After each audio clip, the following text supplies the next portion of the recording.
Неделава која што измина ја одбележаа тешки сообраќајни несреќи кои што за жал резултираа и со загуба на човечки животи. Оваа емисија на Агенда 35 ја посветуваме на една исклучително важна тема – безбедност во сообраќајот. Анализираме каква е состојбата со македонските патишта, колку се безбедни и патиштата, но и градските улици. А имаме анализа и за состојбата во Европа. Останете со нас.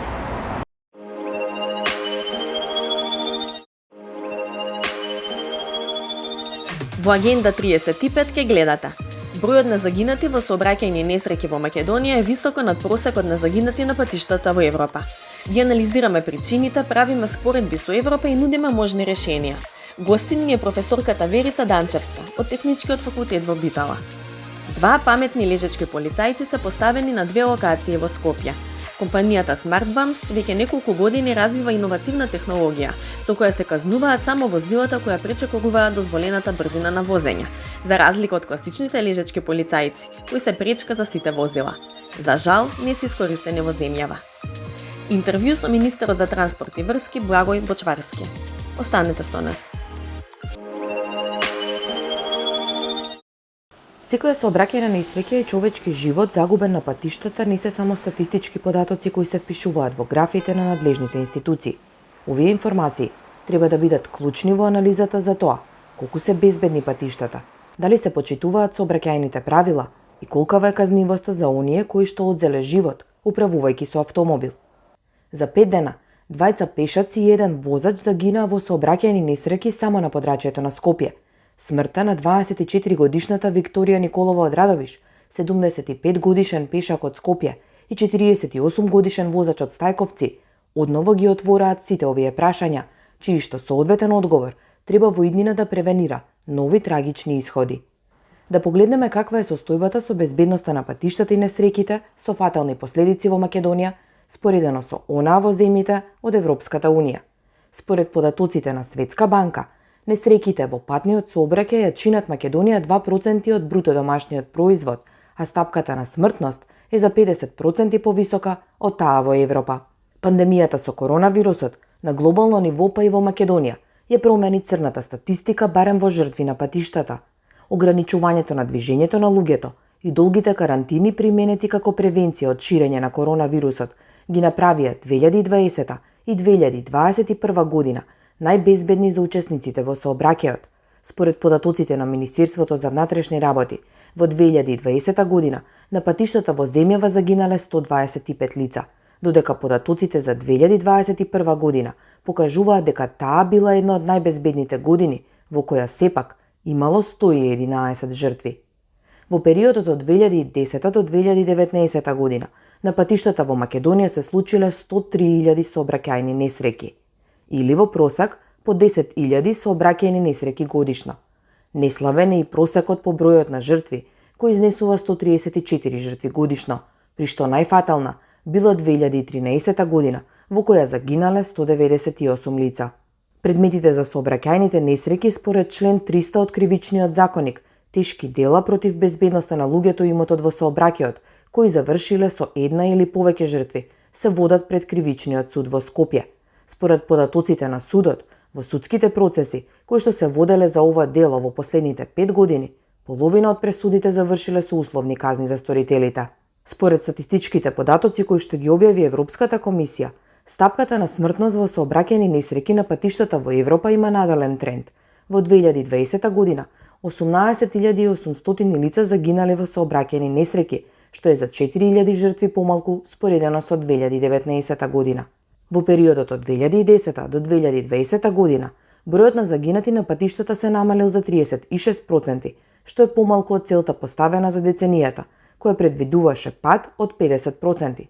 Сепак, со 42 смртни случаи на патиштата на 1 милион жители, ЕУ се уште останува најбезбедниот регион, во споредба со светскиот просек на смртни случаи во сообраќајни несреќи, кој е поставен на над 180 жртви.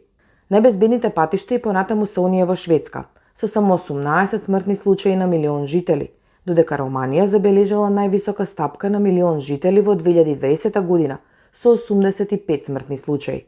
Франција е малку над европскиот просек со 39 смртни случаи на милион жители во 2020 година. Во земјите членки на ЕУ, околу 70% од смртните случаи во сообраќајот се во урбаните средини и вклучуваат ранливи учесници во сообраќајот, пешаци, мотоциклисти и велосипедисти. Сообраќајните несреќи со жртви и со повредени не представуваат само емоционална загуба за семејствата и најблиските. Тие исто така предизвикуваат значителни економски загуби за поединците, за нивните семејства и за земјите во целина. Според Светската здравствена организација, овие загуби произлегуваат од трошоците за лекување, изгубената продуктивност на повредените, како и на членовите на семејството, кои треба да добијат одмор од работа или училиште за да се грижат за повредените. Безбедноста на патиштата во земјите членки на Европската Унија е еден од врвните приоритети. Тоа е клучно општествено прашање на кое постојано се работи, со цел патиштата и понатаму да се унапредуваат и да бидат уште повеќе безбедни. Земјите членки преземаат разни мерки за намалување на бројот на жртви, како спроведување на едукативни кампањи, подобрување на законодавството и прецена патната инфраструктура, преку поставување на повеќе пешачки премини, зголемување на видливоста и слично. За намалување на бројот на жртви во сообраќајот, автомобилската индустрија години наназад работи на подобрување на дизајнот на автомобилите, односно на предниот дел на автомобилот, со цел тој да не биде 100% фатален при удар на пешак. Македонското МВР пак ги подготвува измените на Законот за безбедност на сообраќајот на патиштата, според кои бара да се зголемат казните за сторителите на сообраќајни несреќи со фатални последици. Очекувањата се дека зголемените казни ќе ја зголемат совесноста на возачите, а ќе ја намалат брзината на нивните возила. Сообраќајната култура на учесниците во сообраќајот, безбедноста на патиштата и соодветна патна инфраструктура се едни од сегментите кои најмногу говорат за степенот на развој на една држава. Во Македонија годишно во сообраќајни несреќи загинуваат од 160 до 180 лица, бројка која според професорката Верица Данчевска е висока, имајќи го предвид индикаторот по број на жители. Прилагодување на брзината и условите на патот, поголемо присуство на полицијата на терен, мониторинг на сообраќајот, едукација уште од најмали нозе, соодветно одржување на патиштата, се некои од мерките кои може да придонесат за зголемување на безбедноста и намалување на сообраќајните несреќи. Со почетокот на пандемијата, бидејќи беа ограничени движењата во слободниот, на граѓаните, во дел од активностите, бројот на загинати, на жртви малку се поднамали на сообраќајни незгоди, меѓутоа не изостана воопшто колку што се очекуваше да се намалат и не само што не изостана, туку се случуваат и со големи катастрофални последици и во урбаните средини и надвор од урбаните средини. Ова предизвикува друго решение на проблемите, бидејќи ако сме имале веќе некаква воспоставена пракса за мониторинг во сообраќајот и во безбедноста на сообраќајот, значи дека нешто недостасува и дека треба да се реагира на терен. Според професорката Данчевска, има разлика доколку сообраќајната несреќа е направена од небрежност или пак е со умисла. Кога го анализираме правниот аспект на криминалистичките действија во сообраќајот, може да се анализираат два аспекти, значи сообраќајни действија кои што се од небрежност и сообраќајните действија и прекршоци кои што се со умисла. Од небрежност може да се направи грешка која што инцидентно излегла некоја ситуација, се одреагирало некако непотребно, меѓутоа сообраќајните дејства како што се пристигнување, движење со недозволена брзина, свртување полукружно на недозволено место, влегување во улица во улица убаво реков со забранет сообраќај во таа насока. Се намерни дејства во сообраќајот воопшто не се случајни, значи веќе возачот има намера да прекрши сообраќајно правило и прописи кои што често пати предизвикуваат со сообраќајни незгоди. Еден од проблемите исто така е што учесниците во сообраќајот правилата ги почитуваат додека ја добијат возачката дозвола, а потоа истите тие правила ги прекршуваат. Со 36 моточаса едукација во автошколите и со полагање на возачкиот испит во испитните центри, не значи дека секој што ќе се стекне со возачка дозвола е спремен да се вклучи активно во сообраќајот. Уште повеќе што многу голем факт е забележан, голем процент од возачите на терен, на улици, кога полагаат се едуцираат или додека положат за возачка дозвола, ги почитуваат сообраќајните правила и прописи, а кога ќе поминат возачка дозвола, веќе се однесуваат и возат, скратувајќи од тие правила, не почитувајќи било тоа да се работи дали од случајна грешка или од смислено дејствие. Сообраќајната култура е еден од најважните елементи на сите учесници во сообраќајот, а едукацијата треба да започне во основните училишта. Сообраќајната култура, како што кажав, се гради од најмали нозе. И од децата, потребно е да се воведи сообраќајно образование од најмала возраст, за да може понатаму да се едуцираат се повеќе и повеќе, кога ќе станат возачи да бидат тие спремни личности кои што ќе ги почитуваат сообраќајните правила и прописи, а не личности кои што ќе земат возачка дозвола и ќе се однесуваат како сакаат на патиштата со скапи, современи возила, кои што често пати не одговараат пак на квалитетот на патот и рангот на инфраструктурата и брзината со која што се движат. Според професорката Данџевска, сообраќајните несреќи се и трошок за општеството, па од тука државите треба да работат на нивно превенирање. Доколку некој намерно ги прекршува сообраќајните правила и прописи, треба да биде исто така санкциониран.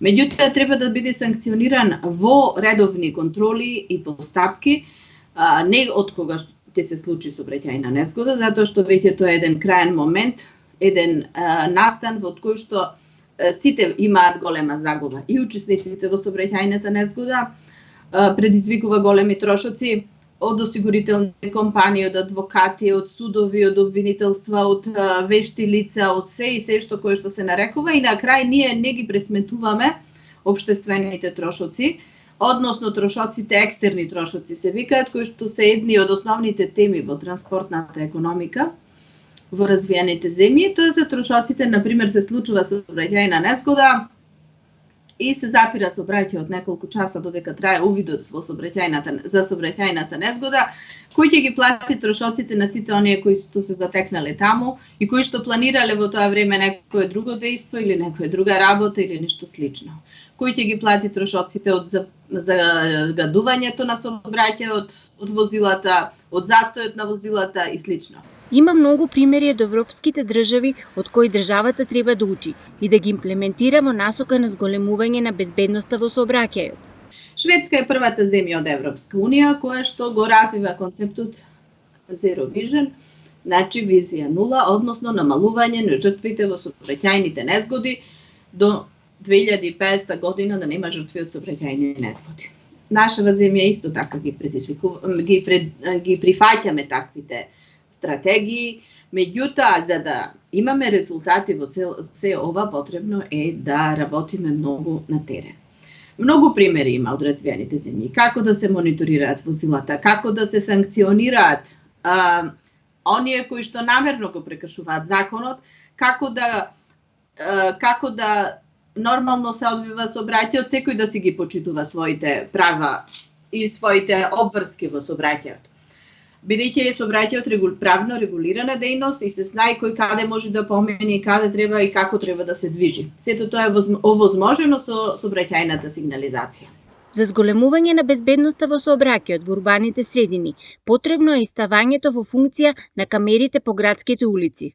Новите модерни трендови исто така се многу значајни и доведуваат до зголемување на безбедноста во сообраќајот со центрите за следење, центар за следење и управување со сообраќајот, каде што во урбаните средини се мониторираат преку камери на крстосниците движењата, кој како се движи, дали намерно прави прекршоци, па дури може да се забележи по регистарски број, меѓутоа потребно е законски да се донесат регулативи. Во Скопје тоа го има Центар за управување во сообраќајот и може да биде еден чекор кој што понатаму тие податоци би се користеле и од Министерството за внатрешни работи.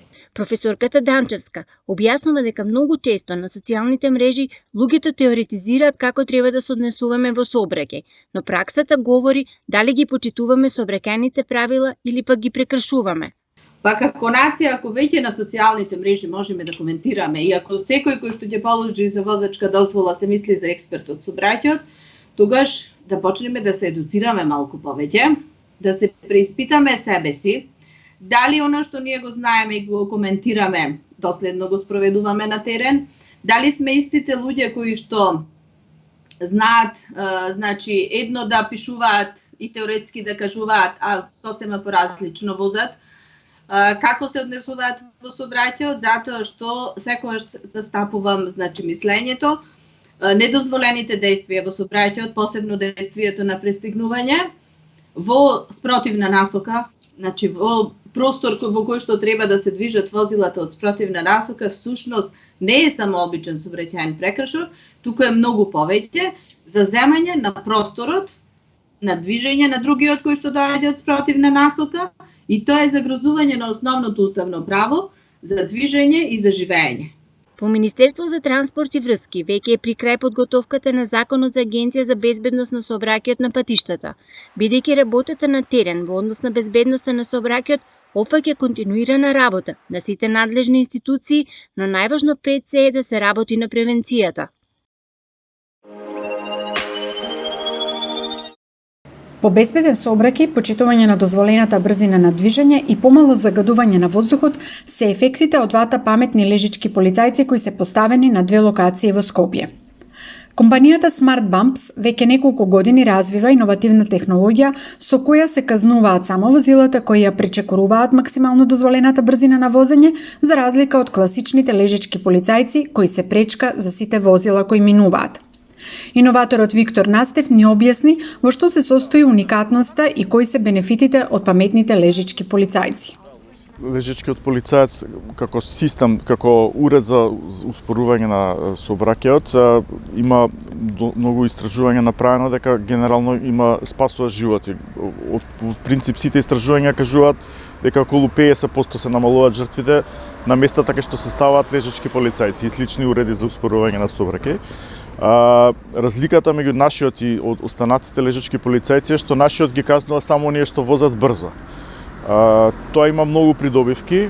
Највака интуитивна придобивка е што не ги малтретира, што викаме ние сите возачи, меѓутоа исто многу е битно го се избегнува оној ефект кој што ги има кај лежичките полицајци, кај што луѓето многу кочат, после забрзуваат и тука се троши најмногу гориво, се загадува околината и така натаму. Тоа се многу има доста истражување направено. Тие ефекти се многу негативни, дури има во некои земји како во Англија на пример, иницијативи да се тргаат од школите, бидејќи викаат дека од една страна ни ги штитите децата со тоа што ги успорувате колите, меѓутоа од друга страна ни ги труете затоа што загадувањето скоро дупло е на местата кај што има лежички полицајци. Значи придобивката на нашиот лежички полицаец е освен прво што да речам не ги малтретира сите возачи, го намалува загадувањето во однос на обичните лежачки полицајци и многу штеди гориво. Типичен лежачки полицаец според некои пресметки меѓу 5 и 15 илјади литри, меѓу 5 и 15 тони гориво троши годишно, што значи овие пари се дефинитивно да кажам загуби. На оваа локација, кај училиштето Верец и Ревири Трена, овој лежички полицаец е поставен веќе 2 години. Според пресметките, годишно од него се заштедуваат до 8.000 евра по основ на помала потрошувачка на гориво, но поважно е што возачите кои возат по оваа улица автоматски возат побавно. Па според оние статистики што ние ги собираме, бројот на возила што возат побрзо се намалува драстично. Според она што ги имаме мерено пред неколку месеци, околу 2,5% само од возилата возат изнад дозволената брзина. И тоа исто така и брзината е намалена, во смисла порано ако возеле 50-60, сега тие што ја надминуваат се отприлика 40, максимум 45. Така да драстично е намалена бројот на брзи возила. Генерално, она што сме приметиле кај обичните, пошто да речам се неугодни за сите брзини, има доста луѓе кои што едноставно вика и така ќе ме малтретира и едноставно си возат брзо низ нив. Тоа е една работа, а второ, премногу се успорува, пошто идејата не е да се успорат луѓето на нула, него да се некоја брзина 20-30 км на час. Тоа е исто голема предност и овие што ги спомнав предност во намалување на загадување и безбедност, односно заштеда на гориво. Исто би напомнал само што да речеме околу 1,5 милион возила имаат поминато низ рамна улица, да речем сме избегнале околу 1,5 милион малтретирања, да кажам, на возила од поставувањето на лечечки од полицајци. Оваа македонска иновација досега се здоби со повеќе меѓународни признанија и внимание на светските медиуми, но за жал се уште има мала примена во домашните патишта на кои им е неопходно подобрување на безбедносните перформанси.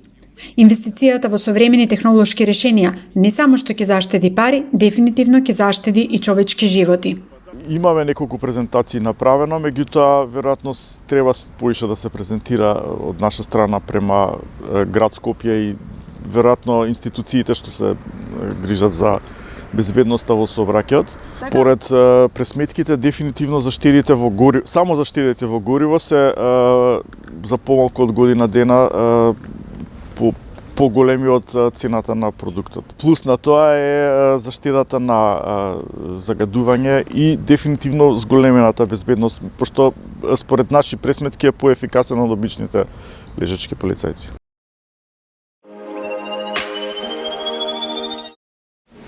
Господине Бочварски, добра вечер. Благодарам што сте дел од нашата емисија. Благодарам за поканата, драго ми е што имам можност денеска да разговарам на сите важни теми во делот на инфраструктура. Оваа емисија почнуваме со една теза која што ни се разви од последната трагична случка со сообраќајката кај Ситимол, меѓутоа сведоци бевме дека следните денови имавме нови несреќи. Ја отвараме темата за безбедност во сообраќајот, не само кај нас, туку и европски како тоа изгледа. Знам дека не е се во ваши раци, во вашиот ресор, туку има повеќе институции кои што се надлежни за оваа тема, меѓутоа како министер за транспорт и врски, безбедни ли се македонските патишта?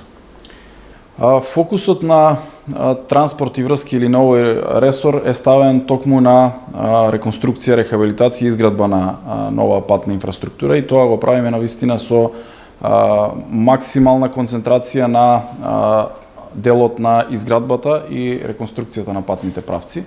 Безбедноста е многу важен аспект и токму поради тоа работиме на отклонување на црните точки во државата, кои што несомнено ги има.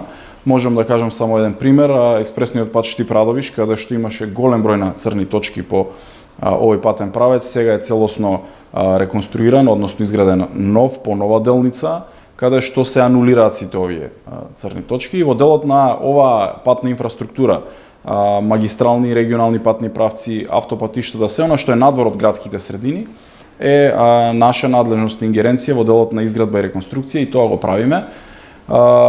Експресниот пат од Градско кон Прилеп е уште еден пример каде што навистина голем број на сообраќајни незгоди се случува овде. Работиме целосно нов експресен пат, нова делница и се избегнуваат оние клисури, оние тешки правци каде што се случува големи сообраќајни незгоди, така што работиме целосно на реконструкција и рехабилитација и денеска бев на терен во посета на експресниот пат Ранковце Крива Паланка, исто така тешка делница каде што градиме нов модерен експресен пат, дел од коридорот 8 и сите овие делници навистина ги работиме со многу енергија и даваме простор да час поскоро бидат реализирани со голем број на координации помеѓу надзорните органи и изведувачите за да сите овие постапки течат што е можно побрзо за да патните правци и патиштата ги доведеме до една подобра кондиција и тоа е нешто кое што го должиме на граѓаните секако и дека доколку сакаме да се стремиме кон Европската унија, европските вредности, мораме да работиме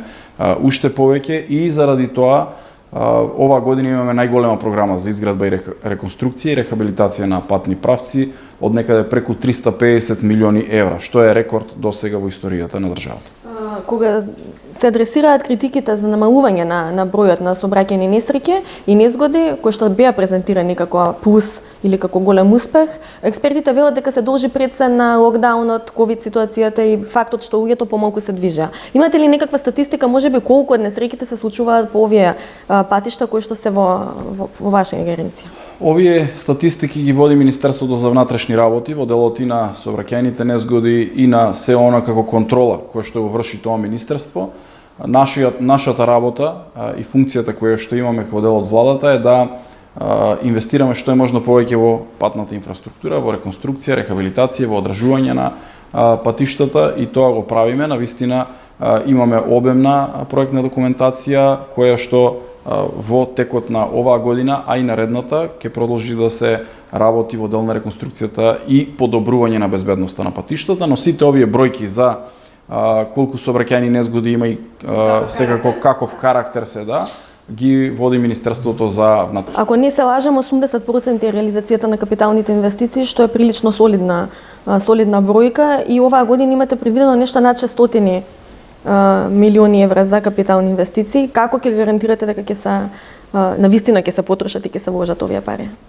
Нашиот фокус е да овие средства се реализираат во што е можно поголем обем, како што кажав, преку 350 милиони евра се капитални инвестиции за изградба, реконструкција и рехабилитација само на патната инфраструктура, секако другите средства се и за капитални инвестиции во другите ресори на владата. Нашиот фокус е да и западниот крак на коридорот 8, тоа се делниците Тетово, Гостивар, Кичево, Требениште, Струга, Ќафасан, влезат во реализација автопатот Кичево-Охрид, кој што до неодамна имаше голем број на потешкоти поради лошите проектни документации, ги решивме сите овие прашања и тој автопат овие 2 години треба конечно да биде завршен, да земе целосен замав и да се заврши. Тоа е рокот што го давате. Знаете и самиот се свесен, предпоставувам дека една цела сага е градењето на автопатот до Охрид и навистина кога зборуваме за безбедност, барем тој патен правец е прилично небезбеден. Значи 2 години е рокот со кој што оперирате сега. Овој автопат ни тежи на сите и тоа е нешто кое што сме должни да го одглавиме и да го решиме и да овој автопат конечно биде завршен. Тоа го правиме преку институционалните постапки кои што се водеа и кои што ги завршивме, преку законот кој што помине исто така во собрание во текот на месец декември 2021 година и сега фронтот е отворен за градежните компании, механизацијата да биде целосно мобилизирана на терен и да овој автопат се заврши. Морам да кажам дека само на овој автопат имаме некаде уште преку 200 милиони евра кои што треба да се реализираат за да биде завршен. Од вкупно 600 милиони евра колку што чини целиот автопат, тоа значи имаме една сериозна набиена агенда во овие 2 години. Јас сум убеден дека со добра организација ќе се заврши овој автопат и значително ние ќе придонесеме како ресор за зголемување на безбедноста на патиштата, но и сите други патни правци кои што ги градиме во моментот во држава. Треба да се формира агенција за безбедност на патишта, зашто се подготвува нов закон. Кажете ни повеќе за тоа, во која фаза е и што ќе значи оваа агенција всушност? Најпрви морам да кажам дека јас верувам дека таа агенција за безбедност на патиштата ќе придонесе за подобрување на состојбите во делот на безбедноста на патиштата. Заради тоа што она кое што го гледаме од другите околни земји и придонесот кој што го дала оваа агенција во моментот кога била формирана, дава одредени подобрувања во делот на безбедноста на патиштата и заради тоа земате ли некаков пример, се извинувам што ќе ве прекинам, од странство за формирањето на оваа агенција, затоа што паралелно со ова знаете дека има критики за натрупување на државни институции кои што практично ја работат истата работа. Има ли реално потреба од оваа агенција? Да, има потреба и нашето видување е дека нема потреба воопшто да дополнително се формира агенција за да се вработат нови луѓе, туку дел од луѓето кои што работат во Министерството за транспорт и врски во патниот сектор, дел од Министерството за внатрешни работи, дел од Министерството за економија, секако и Републичкиот совет за безбедност на патиштата, кој што има советодавна улога во моментот. Сите тие 3 ресори или делови од тие ресори кои што имаат надлежност на безбедноста на патиштата, на градбата, на сите дозволи при реконструкција на патишта, ќе се соединат во една агенција која што ќе биде извршно тело, ќе има свој буџет и ќе работи реструктурирање на самата администрација, не се работи за ново тело и нови вработувања. Да, и каде што реално професионалци ќе ја заземат својата улога, ќе биде сериозна институција која што ќе има и свој буџет, ќе работи не само за да советодавно влијае и делува преку кампањи, туку и на дело со мерки и чекори, но на крајот сметаме дека при одредени состојби кои што ќе се случуваат на патиштата, таа агенција ќе биде надлежна конкретно да ги отклонува, да ги дава сите коментари, забелешки и да делува, да влијае конкретно за подобрување на состојбата на патиштата. Во која фаза е законот? Законот е подготвен, таму имаме поголем број на луѓе, тим од 40 на луѓе кои што во изминатите години работеа на овој закон, за да денеска тој закон е комплетно подготвен. Нашите очекувања се дека до средината на оваа година би влегол во собраниска процедура и секако низ расправа во собранието јас посакувам да биде донесен овој закон со што ќе придонесеме сите заедно за подобрување на состојбите во сообраќајот. Ние зборуваме за копнениот сообраќај затоа што тоа ни е фокус во оваа емисија, меѓутоа подкопнен сообраќај ќе го ставаме и железничкиот. Каква е состојбата таму? Па дел од капиталните инвестиции кои што ги очекуваме да земат замав оваа година се и во делот на железничката инфраструктура, конкретно коридорот 8 источниот крак, прва и втора делница од железничката пруга, сме кон крај со избор на изведувачи, градежни компании кои што ќе влезат и ќе работат на прва и втора делница. Тоа се некаде околу 200 милиони евра инвестиција во делот на железничката пруга кон Бугарија и сметам дека ова е уште еден сигнал дека ние работиме на раздвижување на паневропските коридори кои што ги имаме во државата. Тоа е оската исток-запад, каде што знаете долги години исто така немаше посериозни чекори и резултати, но убеден сум дека ова е моментот да покажеме дека таа пруга ја градиме не заради Бугарија или заради Албанија, туку конкретно ја градиме за нашите граѓани, за нашата економија, за бизнисот, но и за поврзувањето потоа со останатите земји, тоа се и Бугарија и Република Албанија. Сметам дека треба да заедно да работиме и ова кое што сега го правиме да конкретно излезе како еден голем крупен инфраструктурен проект кој што ќе ги поврзе економиите во двете земји и на нашиот источен и нашиот западен сосед заедно со нашата економија, како еден поеколошки исправен, поевтин транспорт, пред се зборувам за товарниот транспорт, кој што сигурно ќе го земе своето место во делот на економијата и ќе отвори можности за нашите компании. А со домашната железница и домашните железнички линии? Затоа што предпоставам и тоа ќе влијае на безбедноста меѓу другото, кога апсолутно и патничкиот железнички транспорт ќе го завземе својот дел во делот на железничката инфраструктура. Ќе имаме поголем простор за развој на овој транспорт. Секако дека убеден сум дека со развојот на железницата ќе се развива и патниот железнички сообраќај. Сега ние моментално имаме железнички коридор север-југ, кој што е развиен и секако неколку други краци кои што одат по коридорот 10D кон Прилепи Битола, еден крак кон Штипи Кочани и секако коридорот 8 ни е развиен само од Куманово преку Скопје до Кичево. Така што наша обврска е да градиме инфраструктура за да се поврзуваме, за да ги улеснуваме, да го улеснуваме и транзитот и да бидеме така како што сме позиционирани централна земја на Балканот, да ги користиме овие поволности и можности за да бидеме транзит во регионот и од тоа да профитира практично целата наша држава и нашата економија. Ви благодарам многу за интервјута. Ви благодарам и на вас. Нови сигурносни технологии во европските возила заради заштита на патниците, пешаците и велосипедистите ќе стапат на сила и ќе станат задолжителни во 2022 година. Согласно со ЕУ регулативата за одобрување на возила, нивните системи и компоненти, а во однос на општата безбедност. Имено во земјите членки на ЕУ од јули сите нови возила и сите возила кои ќе бидат првпат регистрирани ќе треба да имаат систем за предупредување на возачот во случај на поспаност или невнимание, потоа интелигентен систем за контрола на брзината, сигурносен систем за возење назад со помош на камери или сензори и уред за снимање на податоци во случај на несреќи или така наречена црна кутија.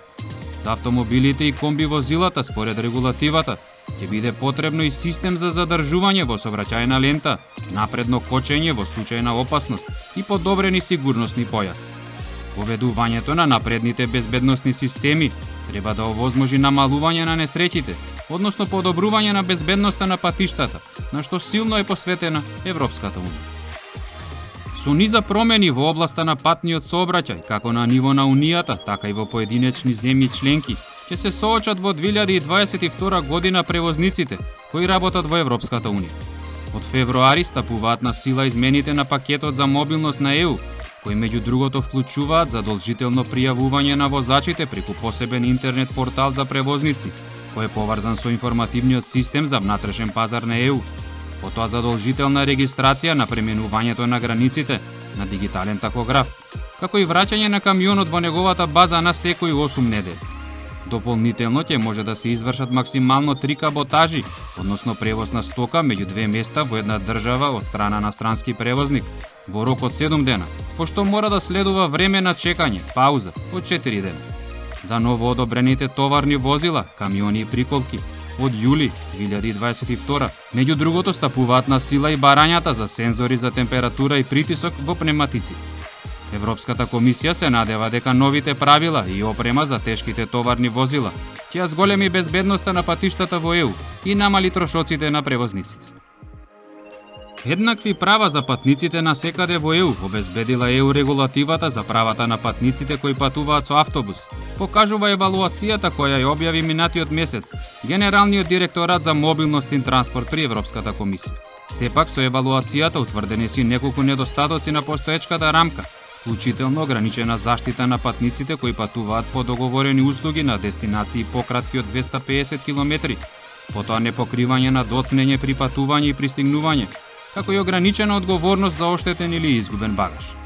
Дополнително, евалуацијата на ЕУ регулативата за правата на патниците кои патуваат со автобус покажала постоење на недостатоци, одредени одредби не биле доволно јасни, што понекогаш доведувало до неконзистентни процеси низ ЕУ.